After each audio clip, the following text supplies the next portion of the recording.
There's only one station in the D, local and loyal to the people. WGPR Detroit, serving the African American community for over 50 years. Hot 107.5. Hot 107.5.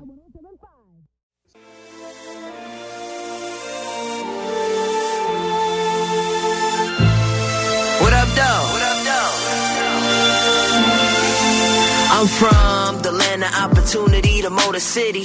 D-Town, hold it down, so I gotta get it. Growing up, they always told me that the sky's the limit. I'm spacebound and flying out 1,000,000 miles a minute. From the west all the way to the east side. We all family, it don't matter where you reside. On the block, way more than the street signs. Tell me where you're from, go ahead and throw it up. From the Coney off Evergreen all the way to the Riverwalk. Mac and Bewick, let me see it. Avenue of Fashion, Belle Isle, get wild to the spirit. In Detroit, it's us versus everybody. You don't really have a choice, but I do this for my sisters and my brothers that know the struggles holding it down for our single mothers and single fathers that just want to see us go farther. So we go harder and grow smarter. It's my smile, it's my pain. I just shine in the rain.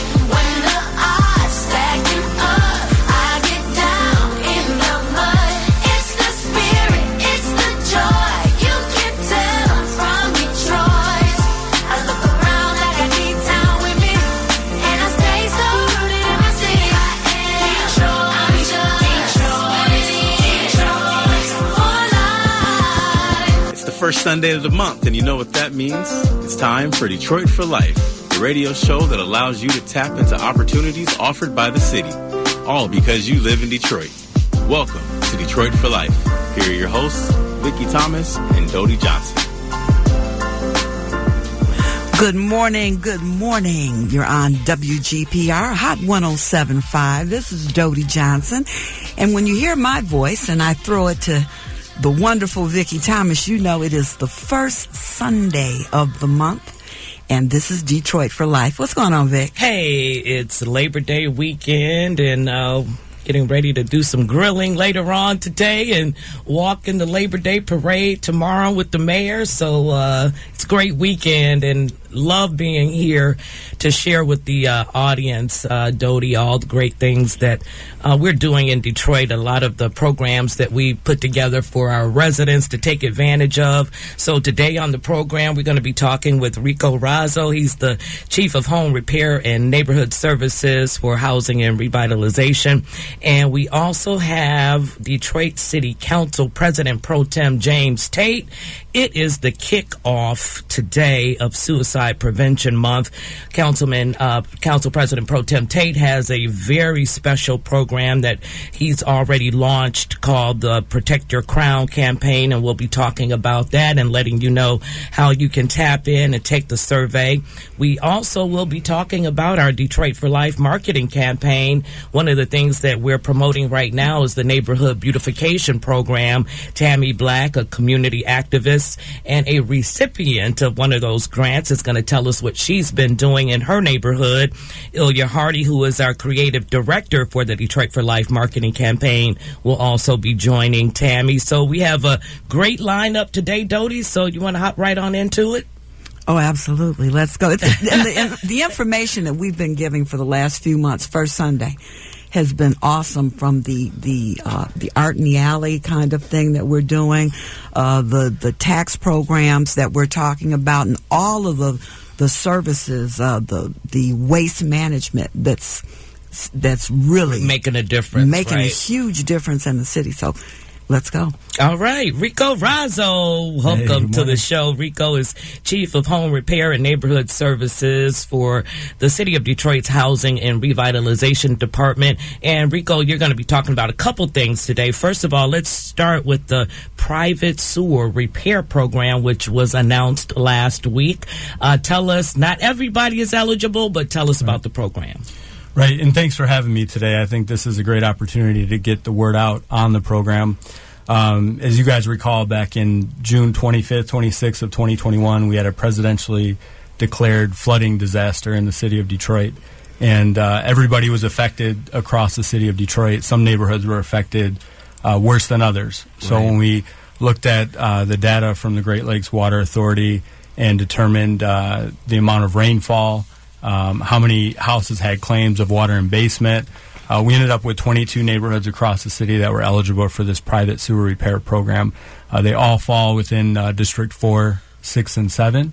And we received a total of $95 million in disaster recovery funding from HUD. And the federal government provided the money to address those who were highly affected by the storm floods of 2021. And $43 million of that is going towards this private sewer repair program.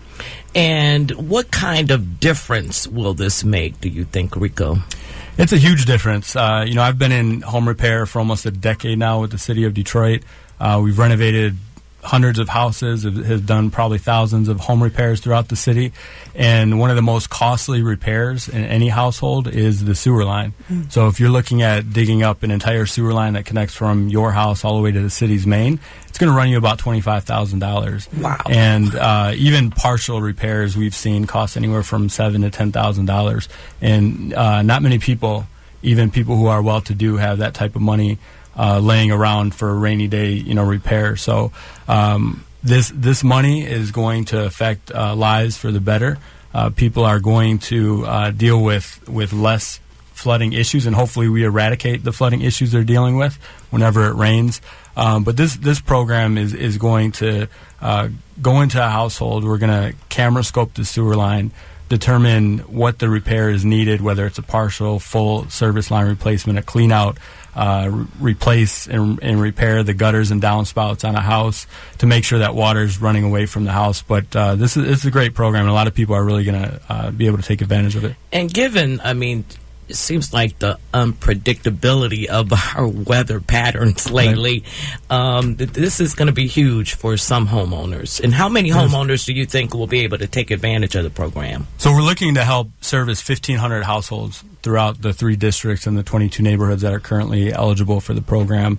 And to your point, when this rainstorm happened in 2021, that was a 1%, once in 500-year rainstorm, but they're happening more frequently. And I think you guys are well aware the last month and we've how probably can had people apply a handful for of rainstorms. Private sewer line. It doesn't repair matter program. if it's so we partnered with the Detroit Housing People Network. Are still getting affected. So there's a helpline with housing-related needs. So the hotline number is 866-313-2520, and residents will press option number 3.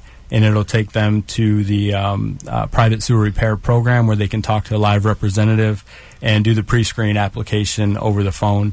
We also have our webpage, detroitmi.gov/disaster recovery. And then if people want to email us any questions, PSRP, P as in Paul, S as in Sam, R, P as in Paul, at detroitmi.gov. All right, and give out that phone number one more time. And this is for residents who live in districts 4, 6, or 7. Correct. Yep. Number is 866-313-2520. All right, great. And the next great thing that you're here to talk about is the Summer Construction Conference, which is coming up this coming week. This week, next Thursday. With all the programming that the city runs, home repair related, we're always looking for great contractors. And when I say great, I'm talking about people who understand the population we work with, really care about making a difference, but also building their portfolio and making a little money along the way as well. So the last 6 years, we've been doing a construction conference in the wintertime. And 3 years ago, the idea was brought up by a representative from the Land Bank, who's a partner in all of this. And they said, hey, it would be great if we could start doing a summer conference where it was outdoor and we had refreshments and people can meet with city departments and our procurement department and some other partner organizations. And so 2 years ago, we started at Grand Circus Park. Last year, we did it at Spirit of Detroit Plaza. And this year, we're utilizing the Joe Louis Greenway. So we'll be at the Warren Trailhead of the Joe Louis Greenway, right off of Alpine there in the 48210 zip code. It'll be Thursday, September 5th from 4 to 6 p.m. And our goal is to really have attendees who are contractors or subcontractors to meet with city departments, meet with our procurement department, figure out what it takes to become a qualified vendor with the city of Detroit and some of our partner agencies, and also meet with nonprofit agencies that are doing home repair and have home repair dollars as well. Everybody across the board is looking for really good contractors, so we're hoping to achieve that there. And I know you've had some great successes with this program. Media Services, we've come out and done stories and reels and whatnot and talked to some of the people that attend the conference who've actually started doing business with the city now. So talk about some of the successes. Yeah, the first one that comes to mind is Presidential Construction. So they came out to a construction conference probably 4 years ago at this point, and just started networking and staying in touch with the city. And sometimes it takes time to build up the documents that are required to be a certified vendor with the city. So he did that and came back a couple years later, got registered with the city, started doing home renovation in the Bridging Neighborhoods program, renovated a full house, and then ultimately bid on some of the Renew Detroit roof replacement contracts and was awarded about a $500,000 contract with Renew Detroit. So that's one contractor, a recent contractor. I think you may be doing a story on Smart Construction. They attended a couple years ago. Sean Green and his crew, very active in networking. And we laid out what they could get involved in. They put together the documentation, became a registered vendor, and now at this point I think they've renovated 3 houses, full home renovations within the Bridging Neighborhoods program, and they're also working on other home repair in HRD. So let me ask, what's the criteria, the basic criteria for becoming a vendor in this program? Do they have to be a Detroit business, or can they be from some of the outlying communities? What is actually the criteria for this? Yeah, so they don't have to be a Detroit-based business, although we love that. Sure, we try to target a lot of our Detroit-based vendors, minority-owned companies, and we also run them down the path of getting all the required certifications through our Civil Rights, Inclusion, and Opportunity department. Mm-hmm. But first and foremost, it's free to register through the City of Detroit's Oracle system and our water and sewage mitten system as well. All of that is free just to get in, be able to search bids and opportunities that are out there. But basic requirements is just being able to get bonded, having your insurance, having tax clearances. That's usually the number one area where contractors get caught up is either expired tax clearances or just they don't, they have to get in good standing with the tax department. So treasury clearances, number one. But it's a handful of documentation that they have to have that are non-expired. Mm-hmm. They submit those to our procurement department and get registered with the city, and then they'll be ready to bid on projects.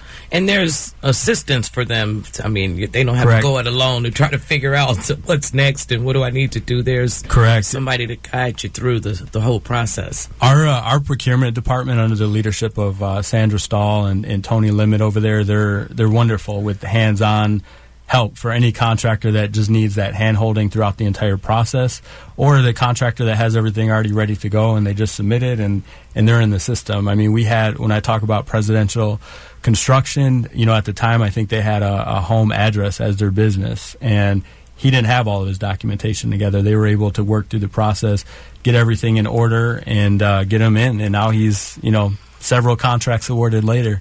He's doing pretty well. And you've been doing some great things. I've been with the mayor's office since 2021.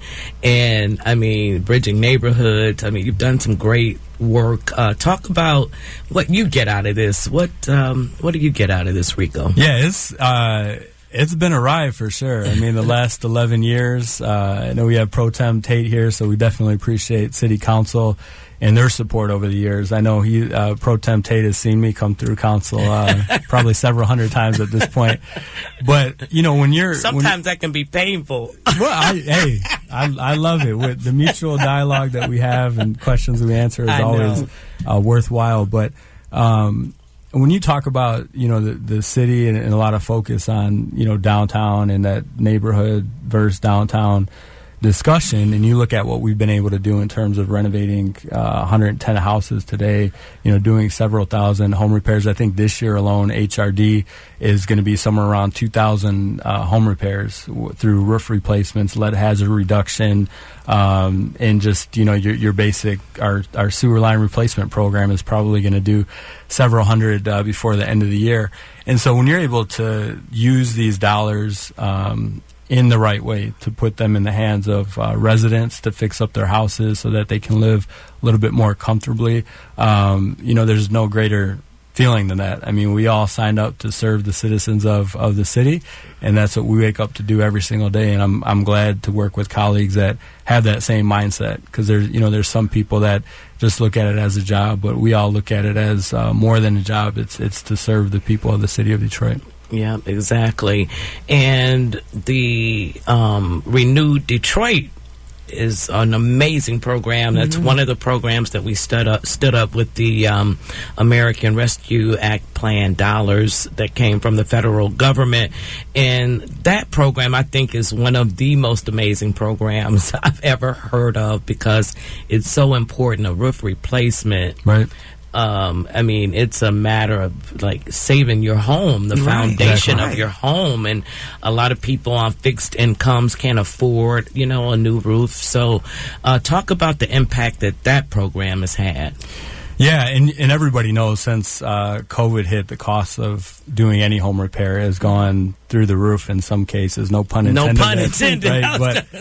But I mean, you look at roof replacements. Probably 5 years ago, you could get a full roof replaced and some of the gutter and soffit work done for about $12,000. Now you're somewhere around $19,000-$20,000. And so again, nobody has that type of money lying around, and a lot of people aren't trying to take out a loan or refinance their house to do that. So to be able to provide new roofs for up to 2,000 people in the city of Detroit is pretty remarkable. And I mean, you go into these houses, and that's one of the biggest joys of my job, is being able to go talk to homeowners and sit in their house and get a sense of how they feel after it's done. And when you don't have water, running on your bed anymore through your bedroom, because you have a new roof now, I mean, it means the world to people. And then they can take some of the money they may have had towards that home repair and now put it towards fixing other things inside their home. So it's been a great program, and I'm hoping that we can continue to look for funding to continue it, because it's definitely important. So we've talked about things, and when we talk about either one of these, I think about water. When we talk about sewage, we're talking about water damage. When we're talking about a roof, we're talking about water damage. Right. Do they also have the ability that if they're getting a new roof, maybe they needed one for a long time, so now you've got another problem with mold and the remediation that probably needs to come with that? Does your program take care of that as well? We do. So through the private sewer repair program, we do have funding to do some cleanup in the basement if there are some after issues from previous flooding or current flooding that's ongoing. Through our lead hazard reduction program, the first and foremost, our focus is on remediating the lead in the house. Yes. And that includes home repair. So if I have to remediate lead paint around windows, a lot of times I'm removing the window, all brand new windows. But we also look at other critical home repairs within the house. So if I'm investing, $15,000-$20,000 in lead remediation, as a city, I want to protect that investment. So if I have a hole in my roof, I'm probably going to replace the roof as well, the lead remediation, and then if the porch is falling apart and there's porch repair that's needed, we try to mix a few different funding sources together so that we can address a lot of the critical issues along with lead hazard remediation. So we do take that into effect when we're doing the scope of work at houses. All right, and so let's plug the Summer Construction Conference one more time. Who should attend? Like, what type of companies should attend? Yeah, I would say if you're a construction contractor, small, medium, large, or maybe you're a subcontractor, general contractors usually attend. But it's a great opportunity not only for subcontractors and general contractors to talk with city departments and meet with city departments and other partner organizations, but it allows general contractors and subcontractors to network together as well, because general contractors are always looking for quality and good subs. Sometimes that's hard to come by. So it's a great ecosystem that we put together at these events. And again, Thursday, September 5th, 4 to 6 p.m. at the Joe Louis Greenway, Warren Gateway at 8034 West Warren, and that's in the 48210 zip code. All right, and then the private sewer repair program, what's the information on that one where people can find out how they can apply to see if they're qualified? Yeah, so private sewer repair, hotline numbers 866-313-2520.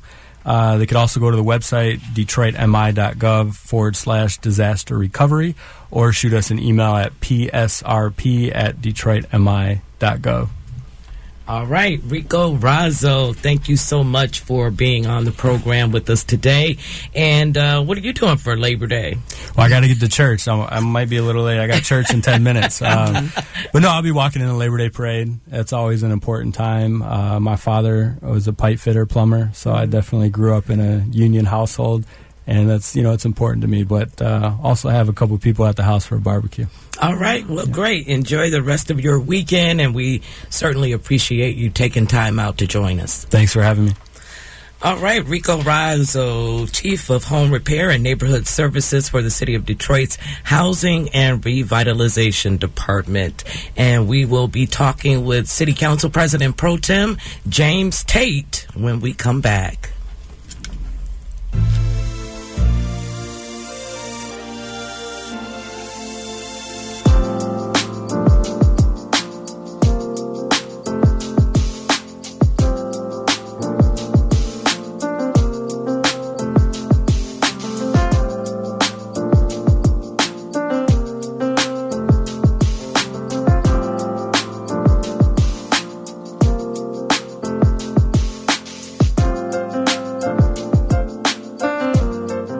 Being unemployed, being a burden. Project Clean Slate helped wipe those things away. I am now able to work for a reputable airline. Detroit had my back, all because I live in Detroit. We're helping Detroiters like Stephen get a fresh start through Project Clean Slate, a free expungement program for Detroit residents. Project Clean Slate.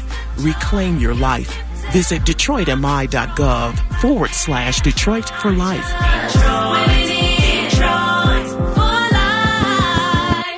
Has your criminal record held you back? Are you in need of a fresh start in life? Detroit has your back. Project Clean Slate is a free expungement program for Detroit residents. Sign up today at DetroitMI.gov/Detroit for life or call 313-237-3024.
WGPR Hot 107.5, and it's Detroit for Life. That means it is the first Sunday of the month. First Sunday of the month. And here we are. With the information again. That's right. And some important information about a campaign that Detroit City Council President Pro Tem James Tate has initiated. It's called the Protect Your Crown campaign. And as you know, today is the start of National Suicide Prevention Month. And so this conversation comes at the perfect time, Council President Pro Tem Tate. Welcome to the program. Hey, good morning. Thank you for having me.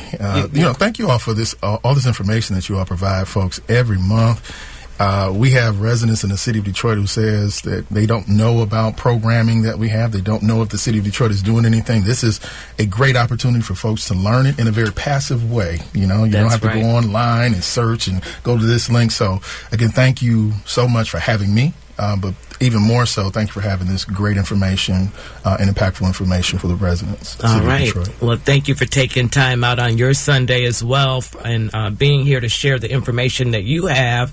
So let's kick it off by talking about this campaign.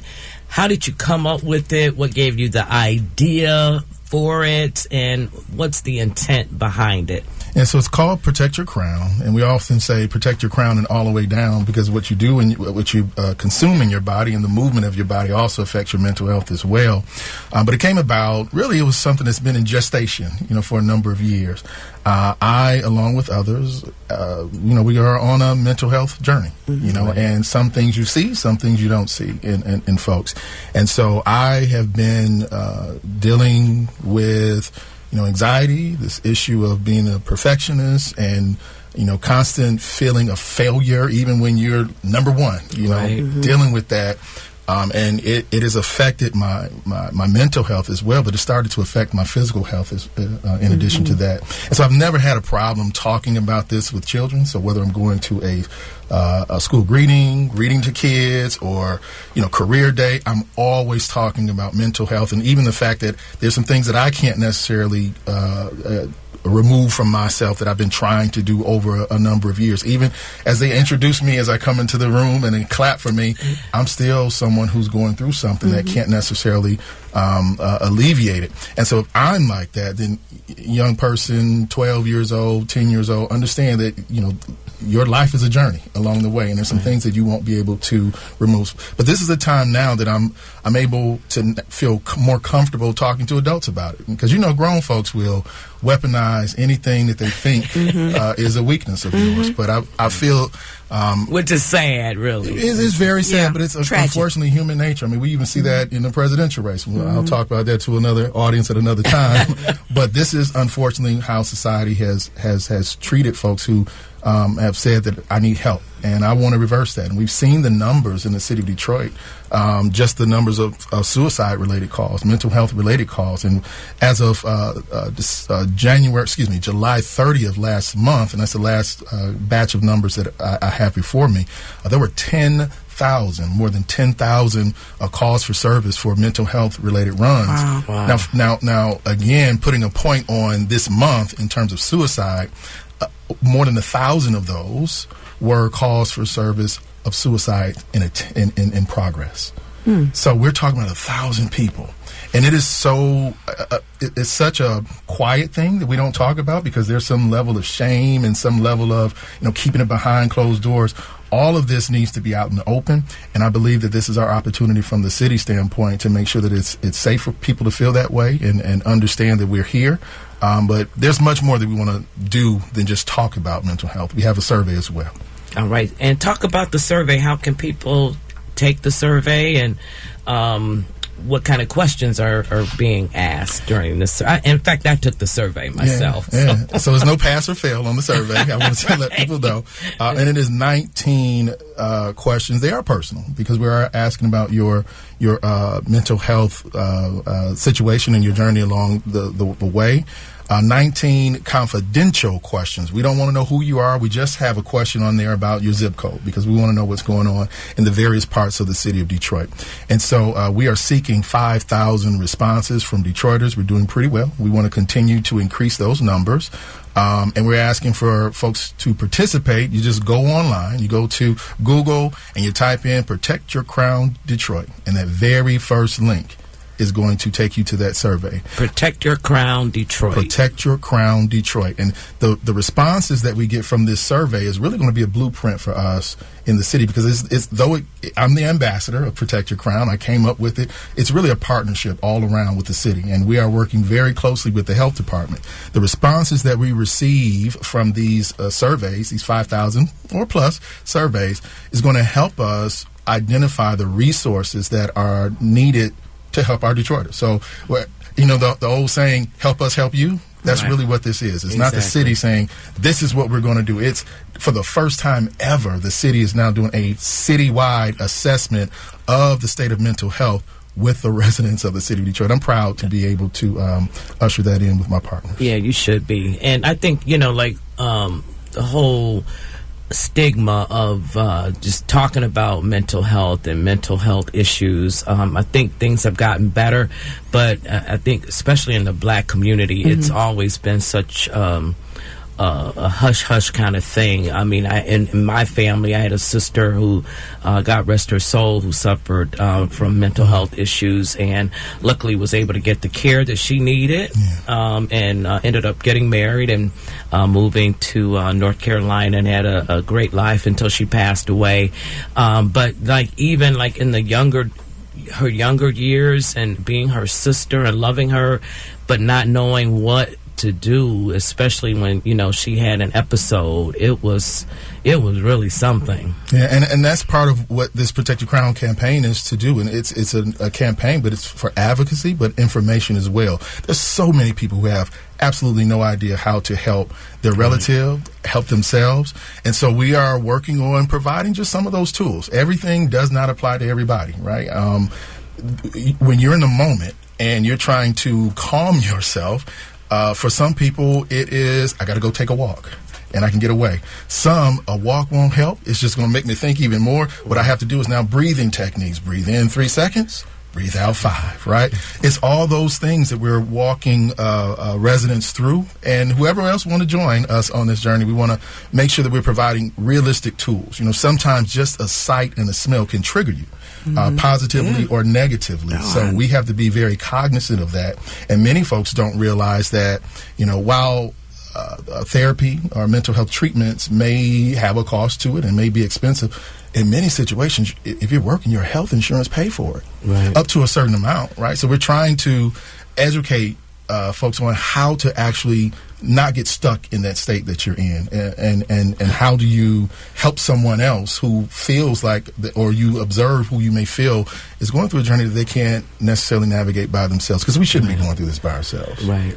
It used to be said, or I've heard it said a lot, that the time when suicide is at its height is during the holidays. But I think that because of social media and how everything, information, and just the way people open their mouths, the things they print, all of those things are so off the hook. Can we really give a season to suicide at this point in time? I just think it's just the things that trigger are out there, but it's great to know that there's something to help with that trigger. That's not just on a seasonal watch. That's why we didn't break it out on National Suicide Month or any other type of month. This is an ongoing thing. This is something that's going to be with me as long as I am in the public eye, for however long that's going to be, till I say I'm out, or till the people say you're out. And then I'm still not going to stop, because this is something that is important to me, because I'm still trying to learn myself how to fix myself, if you will. And I've been told by therapists, don't say fix. Right. You're not broken. But the reality is that's how I feel, right? That's how I feel. And I have to get to the point now. I've gotten stronger and better because I've been able to confront these things that I was in the past fearful of doing so, because I was ashamed. But I'm not in that same place anymore, and I'm doing my best to try to get others to feel as confident as they can about where they are going, and also assist them to get there. Yeah, and it's interesting, what you just raised about the social media. And yesterday when I was prepping for the show and thinking about your program, I was thinking to myself how, young people today, they have it so hard. Brutal. I mean, people living their lives online, on social media, on TikTok. But they don't hear that, right? They always say, it was worse when I was your age, Right.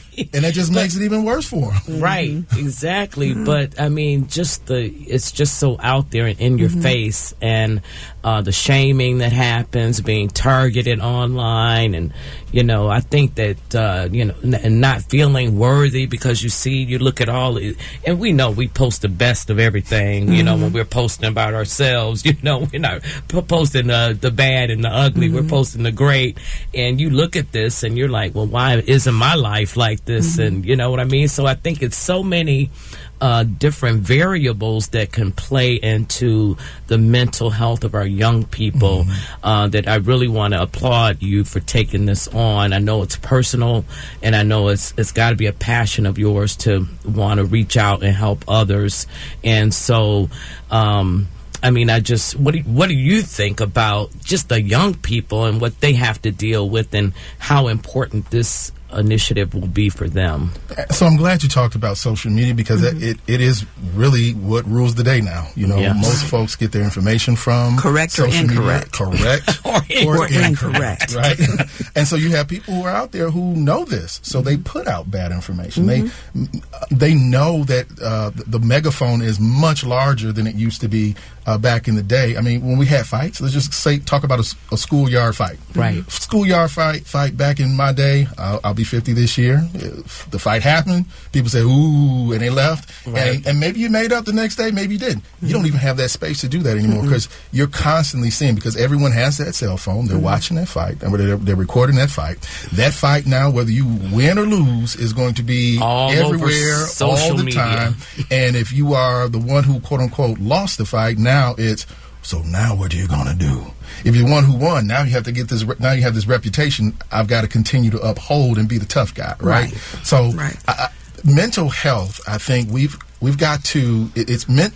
Most of the time, it's defined by the most extreme, if you will, of the spectrum, meaning mental illness.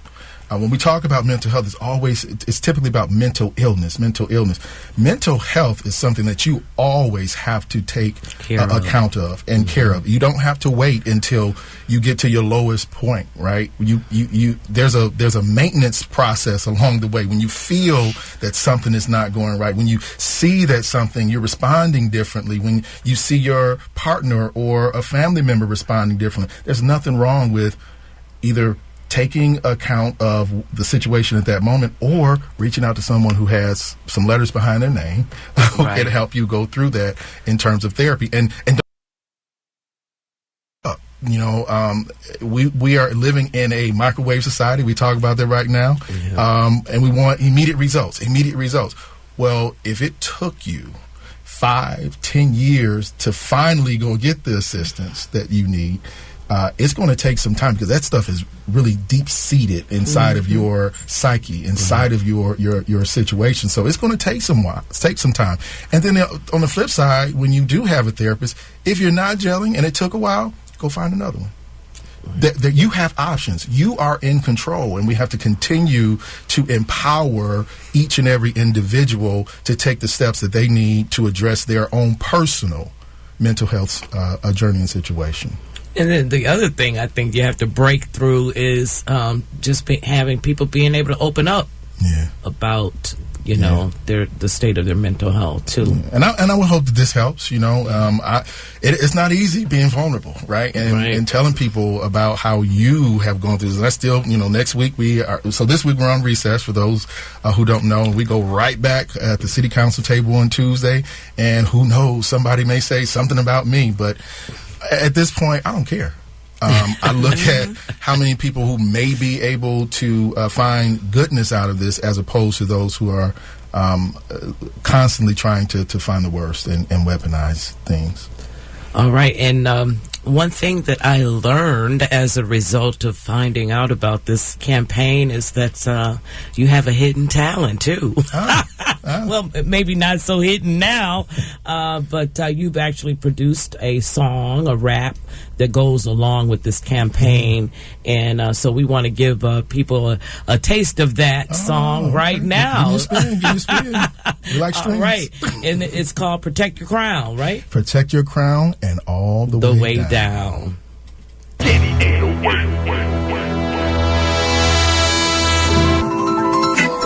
your crown, and all the way down. Protect your crown, and all the way down. Protect your crown, and all the way down. All the way down. Protect your crown, and all the way down. All the way down. Protect your crown, and all the way down. All the way down. Protect your crown, and all the way down. All the way down. I'm a witness to mental fitness. All in my mind, I'm in my feelings. I need some healing or just some time to myself. Get away, collect my thoughts, nothing wrong. I'm still strong. My own walk, my own pace. No competition, but repetition. I love me.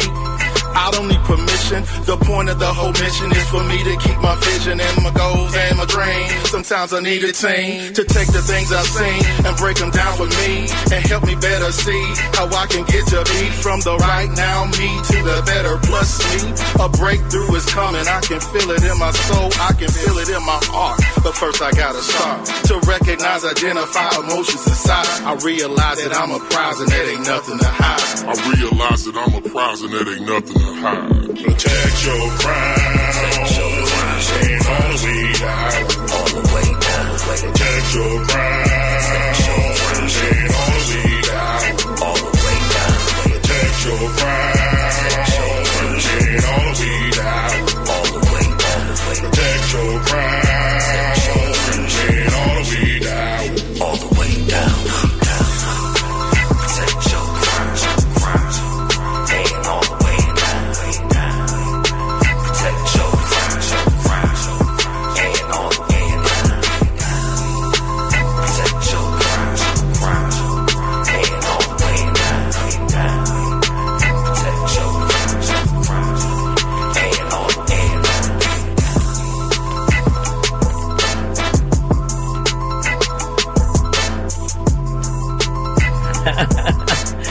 I love it. I love it. All the way down. I made it. I'm on Hot 107.5. Oh, boy. I have made it. Now, that's Mama, an achievement. Mama, my song. They played it. Right. I'm going to text it now. Did you write the lyrics? Did you write the rap? Wrote the lyrics, performed them. Had a gentleman in the office, Devin McKenzie, who set it up. He produced it.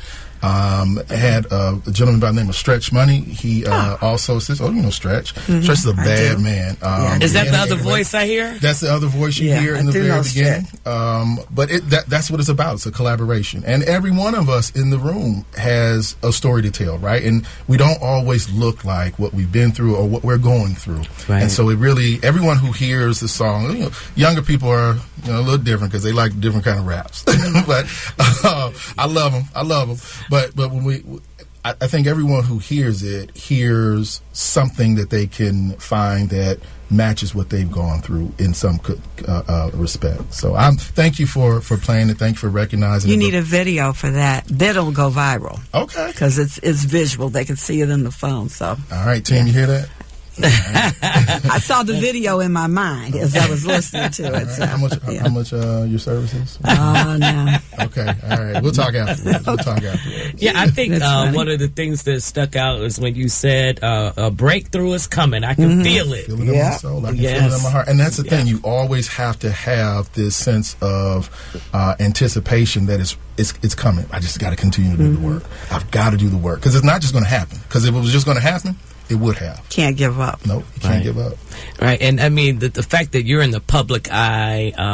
You mentioned that some people will try to weaponize this whole issue, but I mean just being in that seat and being the council president pro tem itself carries a lot of weight on your shoulders. Vicky, let me tell you. So for those who may not have followed my career thus far professionally, at least in an elected position or facility, I have been in office now for 14 years, and I've seen a lot during that time. I never wanted to be an elected official. My background is communications, radio, TV, film. I remember you at Channel 7. Channel 7, assignment desk. That's right, behind the scenes. But when I saw my city, going through what it was going through, and I had folks who were saying, you should run. You're a good guy. I prayed on it. Asked my wife, and we worked that out. And, here we are all these years later. But I say that to say, I remember still to this day how I felt sitting in that seat for the very first time. I was terrified because of the amount of pressure that was on me. Because, again, I'm jumping into this because I want to make it better. And day by day, as we felt like we were getting better, here we are, emergency management, consent agreement, bankruptcy. And now to see where we are at this point, I'm very proud of what I, along with my colleagues, have been able to do. But I'm still, as I mentioned before, in a situation where I'm like, we absolutely need to do more, and we have to do more for the people. And this is another example of trying to do more that we didn't do before. It's very important. Again, thank you so much for taking it on. Thank you for being here today. And we want you to enjoy the rest of your Labor Day weekend. Yeah, won't be a stranger. Thank you. All right. City Council President Pro Tem James Tate. And again, you can Google Protect Your Crown Detroit. Take the survey, please.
Being unemployed, being a burden. Project Clean Slate helped wipe those things away. I am now able to work for a reputable airline. Detroit had my back, all because I live in Detroit. We're helping Detroiters like Stephen get a fresh start through Project Clean Slate, a free expungement program for Detroit residents. Project Clean Slate.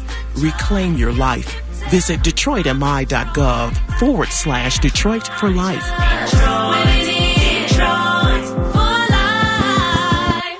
Has your criminal record held you back? Are you in need of a fresh start in life? Detroit has your back. Project Clean Slate is a free expungement program for Detroit residents. Sign up today at DetroitMI.gov/Detroit for life or call 313-237-3024.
Welcome back to Detroit for Life here on WGPR Hot 107.5.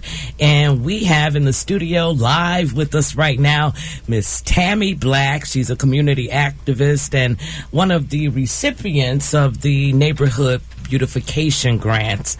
And Ilya Hardy is our creative director for the Detroit for Life marketing campaign. Welcome to the show. Thank you for having me. And Tammy, let's start with you. I mean, you're doing so much in your community. Talk about the Neighborhood Beautification Grant that you received and what you're using it for. Well, we're using the Neighborhood Beautification Grant for our community Serenity Pavilion. It's going to furnish all of the plantings for the ground for that space, and that's going to be an inclusive outdoor grilling space for the community to be able to enjoy, to be able to eat healthy foods, prepare healthy meals, and just have events and socialize there. And you've done some other things in your community outside of the Neighborhood Beautification Grant. Talk about the solar theater that you have on one of the lots. Well, we have an outdoor solar movie theater that was given to us and donated to us by Charles H. Wright Museum. It's completely off of the grid, and it's if the power goes out in our community can come there and plug up at that space. So we use that space as well for events, fresh gardening, teaching kids how to garden and things of that nature. And then we also have the Manistee Community Treehouse that we're looking forward to building soon, and it's a space for people with disabilities. All of our spaces are inclusive for people with disabilities. So that'll be another space that'll be added to our repertoire of spaces in the community that are solar installed. Solar installation will be there as well. We're very into renewable energy for our community and for people of low income to be able to save in their utility bills. So all of our spaces are solar powered. And why is it important to you to make sure that your spaces, the spaces that you create, are inclusive? It's very important to me because I'm a mom advocate of 6 children who were considered slow learners. And I said, okay, I need to show society that other people like my kids, there's nothing wrong with them. It's just a different way of teaching them, right? They're very smart human beings. So as mom advocate, I decided that all of these spaces need to be inclusive for people with disabilities so they can show that they're skilled and they can take care of themselves in our society today.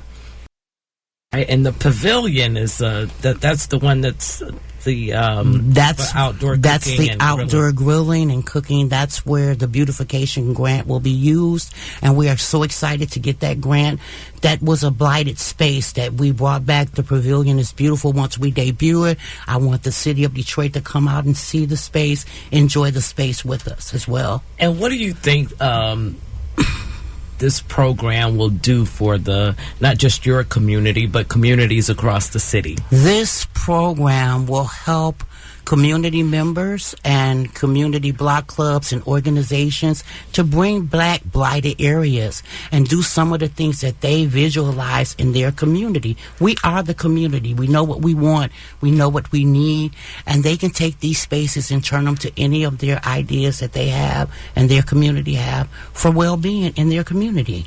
And I think it's kind of great to have a community space right on your block. I mean, you don't have to drive to Belle Isle to, congregate and, have fellowship and whatnot. So I think it's just great to have those type of spaces like right on my block.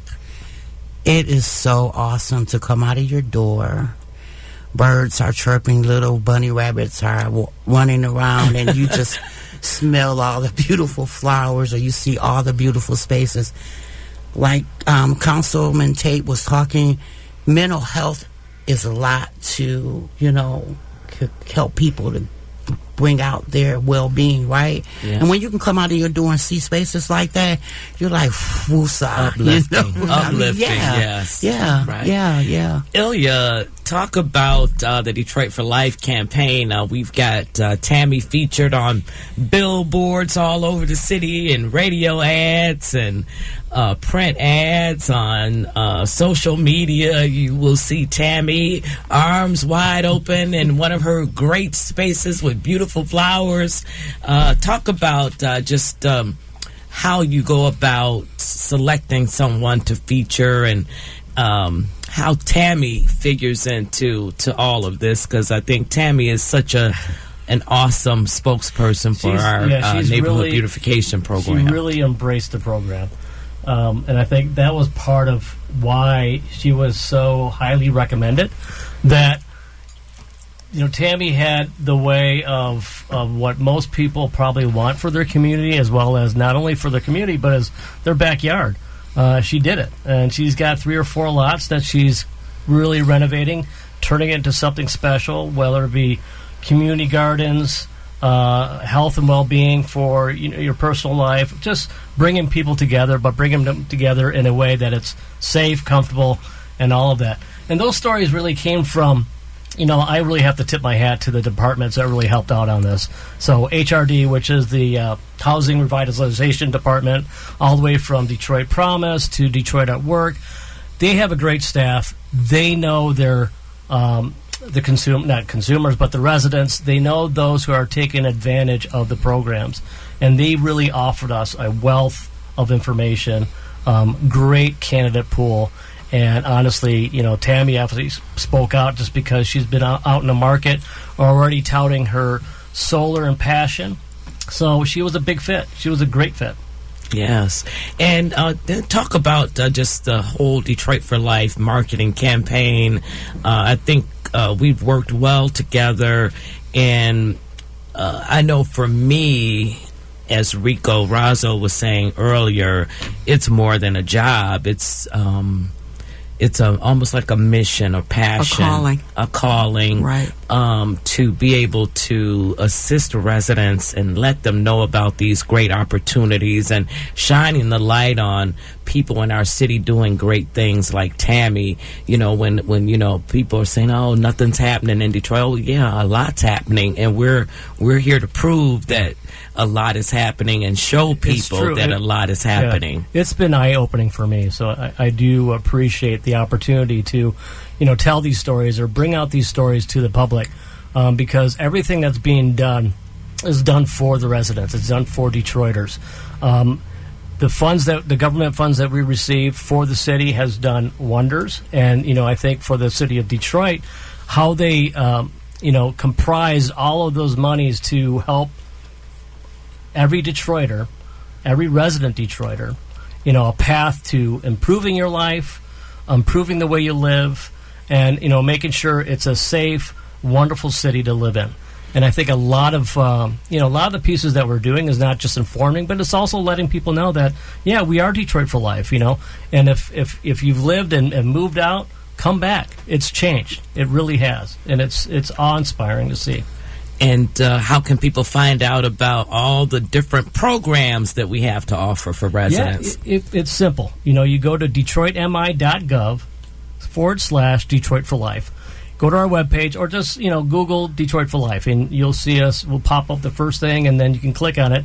And you can see a lot of the offers or programs that we're offering that allows you to apply instantly.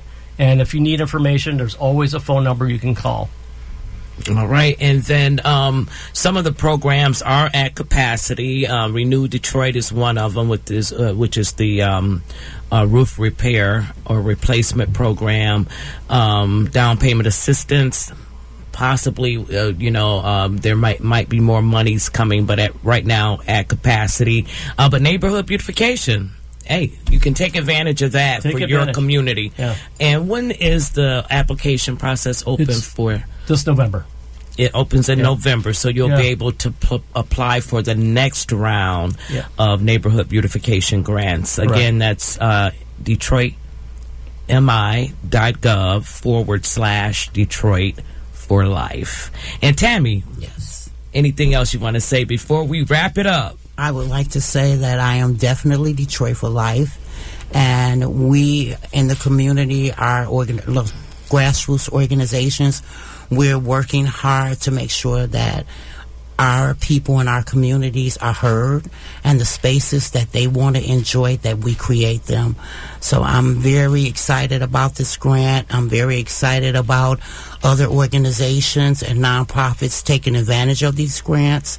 And I've had a lot of people come up to me and say, how can I apply? Can you help me? And yes, I can help. If you reach out to me, I can help you apply for that grant. How does it feel seeing your face all over the city on billboards? You are a celebrity. It feels great to know that the word is getting out and I'm a part of it. All right, great. Well, that's the show, Dodie. Time flies. That Time 1 hour flies. goes by so fast. Goes by fast. I just want to thank everybody for being here. Thank you, Tammy. Thank you, Ilya. Stephanie Davis in the house, co-producer. And thanks for being here, Stephanie. Everybody have a great Labor Day weekend. And Dodie, I know you're probably going to be grilling. I spent $600 for a barbecue pit that I refused to use because I wanted to stay pretty. So who's having barbecue today? I'm coming over. All right, you've been listening to Detroit for Life here on WGPR Hot 107.5.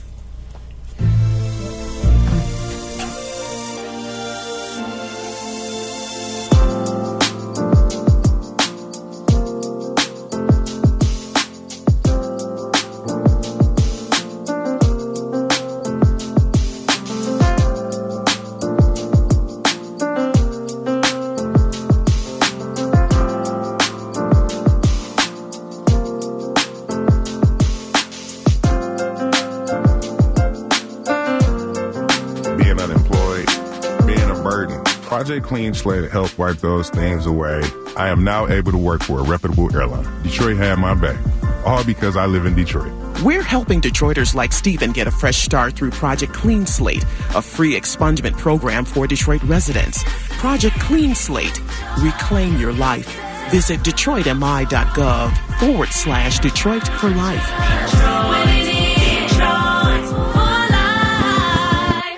Has your criminal record held you back? Are you in need of a fresh start in life? Detroit has your back. Project Clean Slate is a free expungement program for Detroit residents. Sign up today at DetroitMI.gov/Detroit for Life or call 313-237-3024.